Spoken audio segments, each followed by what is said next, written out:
Saya benar-benar merasa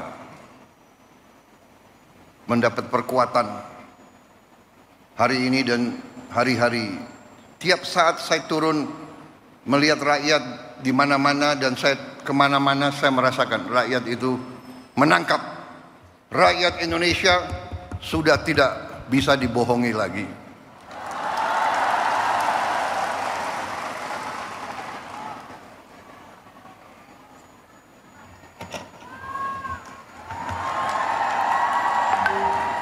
Saya melakukan penghematan. Saya ingin pengeluaran-pengeluaran yang tidak perlu, pengeluaran-pengeluaran yang mubazir, pengeluaran-pengeluaran yang alasan untuk nyolong, saya ingin dihentikan, dibersihkan.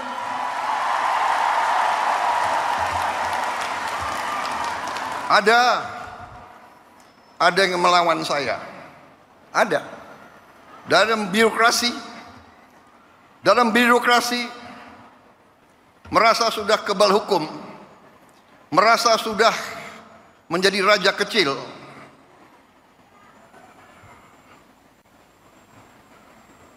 Ada. Saya mau menghemat uang itu untuk rakyat. Untuk memberi makan untuk anak-anak rakyat.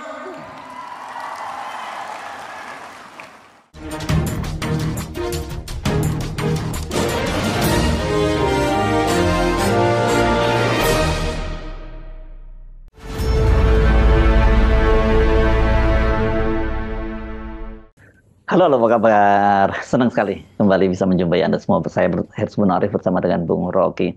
Bung Rocky, Pak Prabowo menyatakan bahwa ada raja-raja kecil yang melakukan perlawanan ketika Pak Prabowo itu mengambil kebijakan melakukan pemangkasan anggaran. Ini pasti yang dimaksud itu adalah kepala-kepala daerah lah ya, terutama ya. Kalau di kementerian dan lembaga saya kira mereka langsung nurut pada Pak Prabowo karena bagaimanapun mereka pembantunya Pak Prabowo. Tapi kalau para bupati dan wali kota ini kan mereka sendiri juga punya tanggung jawab atau semacam ada pertanggungjawaban juga kepada para pemilihnya ketika mereka melakukan kampanye dulu. Akhirnya sesuatu yang tadinya disebut strategi sekarang dia jadi kontroversi itu, yaitu soal pemotongan anggaran. Kan kita mengerti bahwa keinginan untuk penghematan itu didasarkan pada upaya Presiden Prabowo untuk mengalihkan APBN ke fokus pada hal-hal yang dia janjikan waktu kampanye. Itu masuk akal tuh. Dan terutama kita lihat ada semacam sensasi populistik di dalam program Pak Presiden, yaitu memuliakan masa depan anak-anak dengan menyediakan makan siang bergizi gratis untuk mensuplai energi dan nutrisi pada mereka yang akan disebut sebagai bonus demografi. Tetapi sekali lagi orang mulai melihat akibat-akibatnya. Ya tentu udah banyak dibahas bahwa penghematan itu pasti tidak akan menggerakkan ekonomi karena state spending. Negara tidak mengeluarkan uang sehingga daya beli tidak tumbuh tuh. Sebaliknya di beberapa negara justru negara memberi uang pada mereka yang tidak mampu berkompetisi supaya ada demand, supaya permintaan ekonomi itu naik. Jadi belanja itu adalah bagian dari upaya untuk menaikkan ekonomi itu. Nah di kita kontroversi itu mulai terjadi terutama karena teriakan dari sektor masyarakat UMKM atau jaringan usaha yang biasanya dapat orderan negara tuh. Nah, kalau negara menghentikan orderannya, itu artinya yang dibawa itu kelepek-kelepek. Jaringan transportasi, jaringan pariwisata, hotel, macam-macam lah.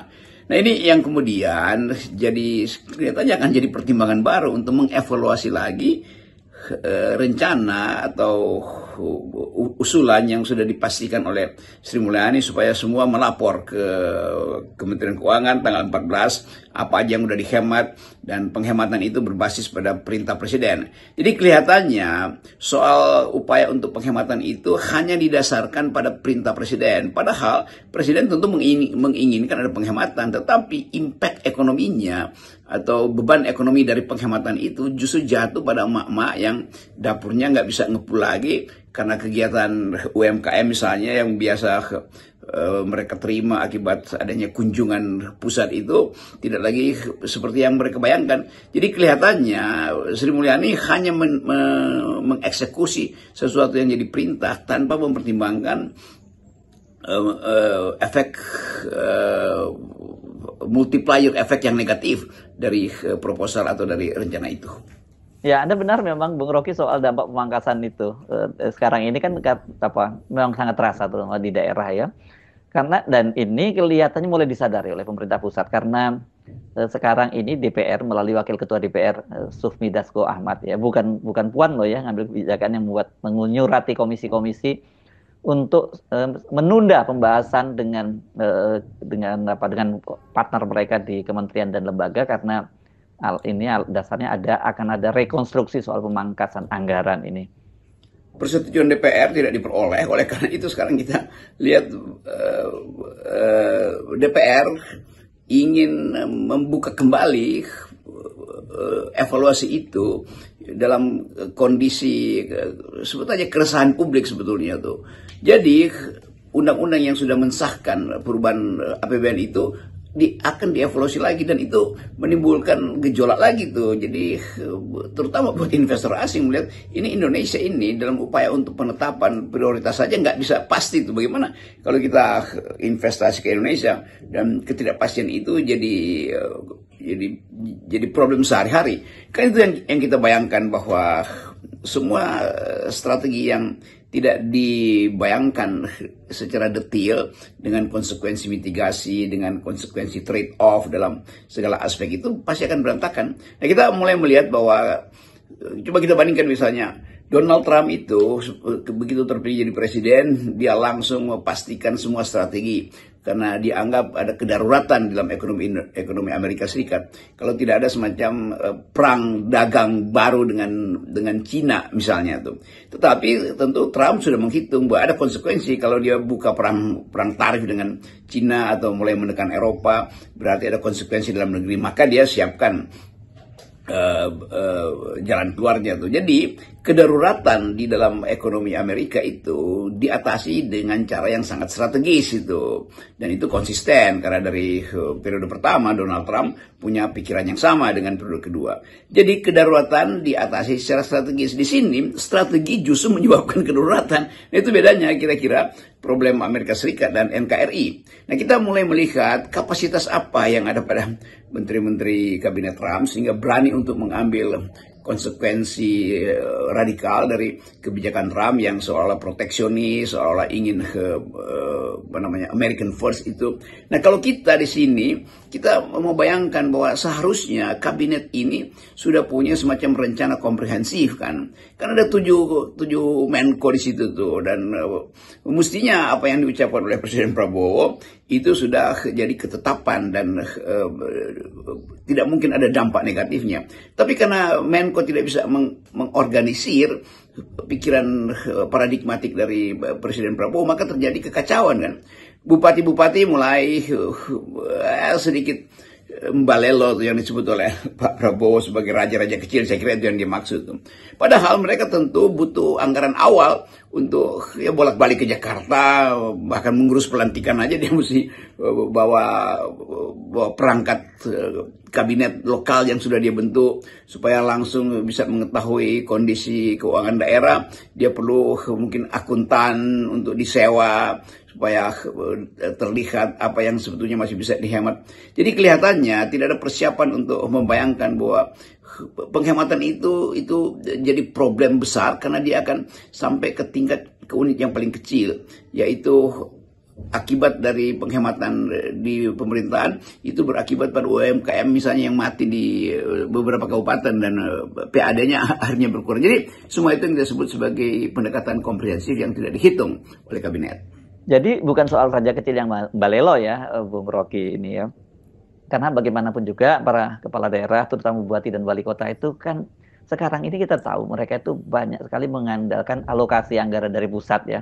Kalau anggaran pusat dipangkas, ya mereka nggak bisa apa-apa. Dan juga mereka nggak bisa memenuhi janji-janji kampanyenya kepada para konstituennya. Akhirnya kita mulai membaca satu potensi keretakan di dalam, bukan sekedar di dalam kabinet, tapi juga kondisi di daerah yang mulai resah karena pemotongan anggaran itu berakibat panjang pada distribusi ekonomi, pada sistem penanganan kedaruratan ekonomi di daerah. Itu kan begitu banyak daerah yang betul-betul memang nggak ada PAD-nya itu, sehingga mesti disuplai dari pusat kan. Nah kalau pemotongan itu terjadi, lalu akibatnya apa? Akibatnya janji-janji kampanye dari bupati pada waktu pilkada kemarin tidak bisa dipenuhi. Maka rakyat akan menuntut. Rakyat tentu nggak perlu tahu bahwa ada pemotongan di pusat. Mereka hanya menganggap bahwa PAD itu akan menghasilkan proyek di daerah tuh.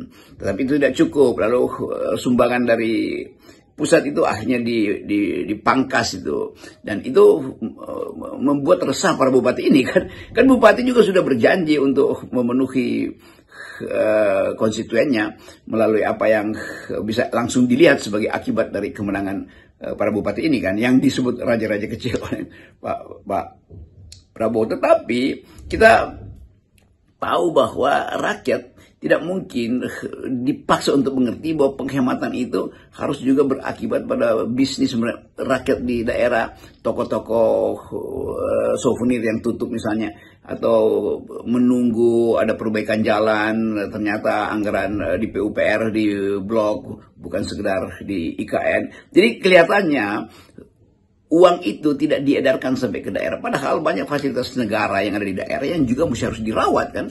Kalau biaya perawatan itu dipangkas, itu artinya banyak lumut yang akan tumbuh di kantor-kantor pemerintahan. Banyak tikus berkeliaran di plafon. Dan yang berkeliaran di plafon mungkin bisa diusir oleh pembasmi Muhammad. Tapi yang berkeliaran di laci-laci para pejabat daerah kan nggak bisa dihalau itu.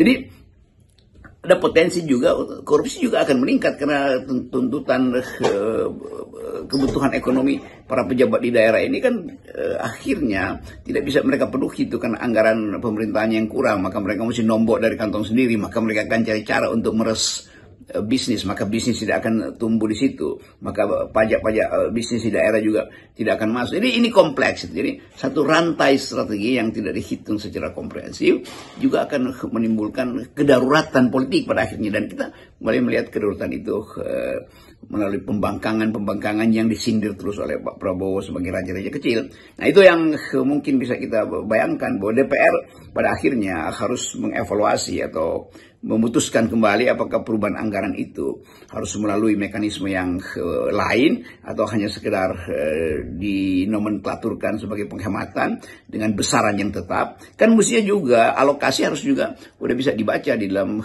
waktu penganggaran, dan memang penganggaran itu dibuat oleh Sri Mulyani dan di dalamnya ada Pak Prabowo juga ketika tahun lalu itu penganggarannya disusun pada waktu Presiden Jokowi masih berkuasa. Jadi kita mesti fair juga melihat bahwa apa yang pernah dibayangkan di 2024 sebagai anggaran 2025 itu adalah impact dari jabatan Presiden Jokowi yang menginginkan ada anggaran yang akan memamerkan kesuksesan pembangunan. Sementara Prabowo harus menghadapi akibatnya bahwa anggarannya memang terbatas dan utang luar negeri mungkin tidak akan diperoleh. Jadi menurut saya memang persoalan Pak Prabowo itu bukan raja kecil ya. Kalau netizen ini jelas kok yang jadi soal itu adalah raja Jawa gitu ya. Yang justru merecoki terus Pak Prabowo.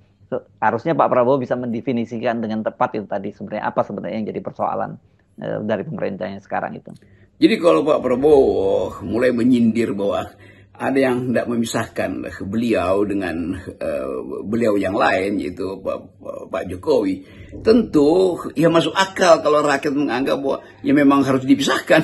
Kan kalau nggak dipisahkan artinya sama-sama Prabowo, Jokowi, Sri Mulyani harus bertanggung jawab terhadap keadaan sekarang kan. Tetapi rakyat ingin melihat bahwa kalau kesalahannya adalah semacam ambisi dari Presiden Jokowi untuk membengkakkan anggaran di masa yang lalu, maka impactnya sekarang kita brankas kita kosong, maka masuk akal kalau publik melihat atau netizen melihat bahwa Jokowi mesti ditunjuk sebagai penyebabnya itu. Tapi Pak Prabowo sepertinya masih ingin melindungi dengan mengatakan, ya mereka yang ingin memisahkan saya dengan Pak Jokowi itu lucu-lucuan aja tuh. Saya kira mesti dievaluasi kalimat-kalimat semacam itu karena Presiden Prabowo saya kira paham psikologi publik yang menghendaki ada jarak minimal atau ada batas maksimal antara rejim yang lalu dan rejim yang sekarang. Jadi beban itu akan ada pada Pak Prabowo sebagai presiden selama 5 tahun ke depan. Orang akan lihat bahwa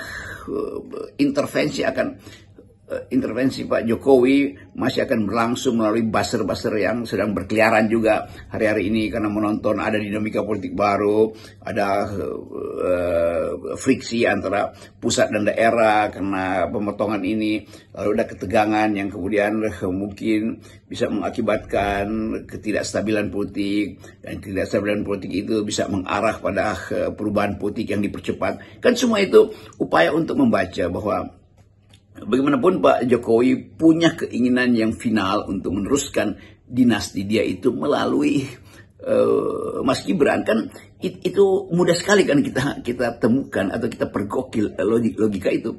Jadi sekali lagi ada di dalam kepala netizen bahwa kalau Pak Prabowo menganggap ada yang hendak memisahkan beliau dengan Presiden Jokowi, mantan Presiden Jokowi, ya masuk akal. Memang itu memang ada yang menginginkan itu terpisah, dan itu pandangan netizen, pandangan warga negara yang mesti dihormati itu.